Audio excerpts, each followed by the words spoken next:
Hello student, let's start today worksheet. Worksheet subject is English. Worksheet number 9, 16 of August, class 7th. You can write your name of the student, name of the class teacher here. Okay, so worksheet topic is 3 questions.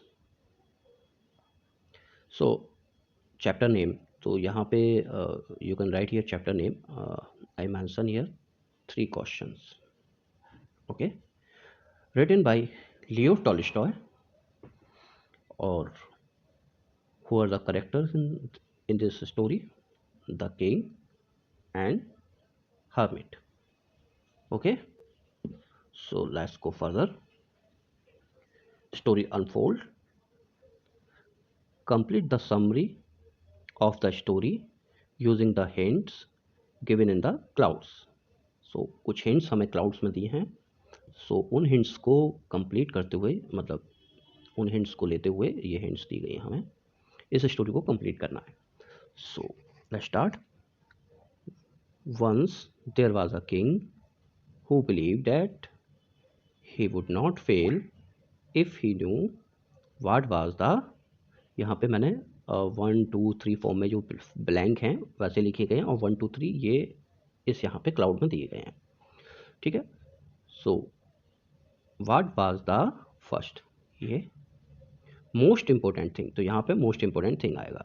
So what was the most important thing, who were the right person to be with, and what was the right time for every action to do. ठीक है, सो जब बहुत समय पहले एक राजा हुआ करता था तो उसका मानना था कि अगर कोई उसे ये बता दे कि वो मोस्ट इम्पोर्टेंट थिंग क्या है जो करनी चाहिए, और वो राइट पीपल क्या है, कौन है जिसके साथ करनी चाहिए, और right time for every action, और वो सही समय क्या है उस काम को करने का. ठीक है, सही एक्शन कब लेना चाहिए. ही proclaimed that he would give a great reward to the person who can answer his 3 question. ठीक है, सो उसके जो 3 क्वेश्चन है कि मोस्ट इंपोर्टेंट थिंग क्या है, कौन सा सही समय होता है, राइट एवरी एक्शन, सही समय कौन काम करने का, और सही व्यक्ति. तो ये 3 क्वेश्चन थे. उसने घोषणा करा दी अपने राज में कि जो भी व्यक्ति उसको सही उत्तर देगा तो उसको ग्रेट रिवार्ड दिया जाएगा, बहुत सारा रिवार्ड दिया जाएगा. Okay, so go further. Many people came and all the answers given by them were second. तो यहाँ क्लाउड में आप देखिए ये सेकेंड, डिफरेंट. ठीक है, given by them were different, different answer बहुत सारे लोगों ने दिए, अलग अलग answer. The king was not at all first satisfy. At all satisfy, किसी के भी आंसर से किंग सेटिस्फाई नहीं हुआ राजा. He went to a wise hermit seeking answers. So अब उसने कहा कि कोई भी व्यक्ति उसको सेटिस्फाई नहीं हुआ किसी भी व्यक्ति के आंसर से, तो फिर वो आंसर की खोज करने के लिए एक विद्वान सन्यासी के पास गया. The hermit was third digging the ground when the king reach there. तो जो सन्यासी था वो ग्राउंड खोद रहा था. ठीक है, उसके हाथ में कुल्हाड़ी थी, जो भी था वो मतलब खेत ग्राउंड को खोद रहा था. नेक्स्ट आगे चलते हैं. The hermit greeted the king and continue digging. ठीक है, सो जो सन्यासी था उसने राजा को ग्रीट किया, हाय हेलो किया, और कंटिन्यू अपनी खुदाई में लग गया. The king repeated his questions but the hermit did not answer. King ने अपने जो क्वेश्चन थे जिनके आंसर उसे चाहिए थे वो उसने रिपीट किए, बोले, बट हर्मिट ने, सन्यासी ने कुछ भी जवाब नहीं दिया. The king help the hermit in digging. ठीक है, तो जो किंग था वो जो राजा था वो सन्यासी की मदद करने लगा खुदाई में. Then they saw a stranger who was badly wounded running towards them.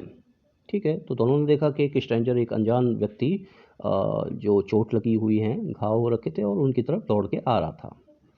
The king nursed him and, यहाँ पे वन है तो ये bandage, and bandage his wounds. राजा ने उसकी मदद की, उसके जो घाव थे उसमें बैंडेज लगाई, साफ सफाई की, पट्टी बांधी। Later the man told that he was the king's enemy and wanted to kill him.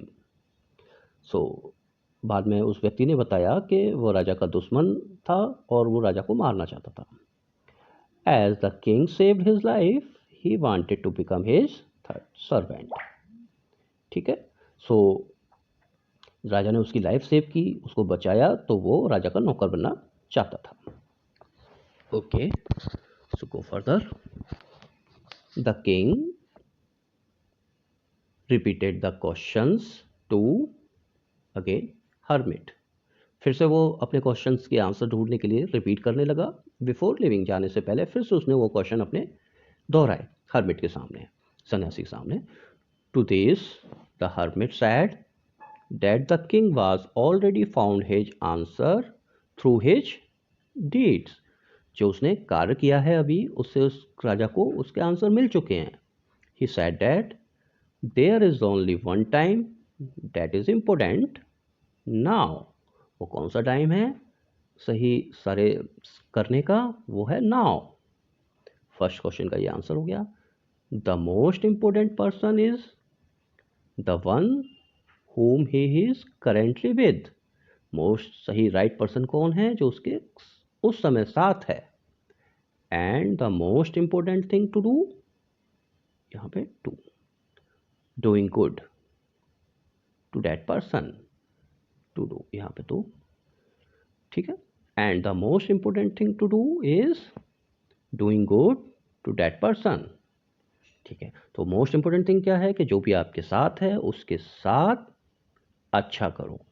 Okay, so this worksheet has finished. So please students, like this video, subscribe this channel so you will get a notification for further worksheet. Thank you. Have a nice day.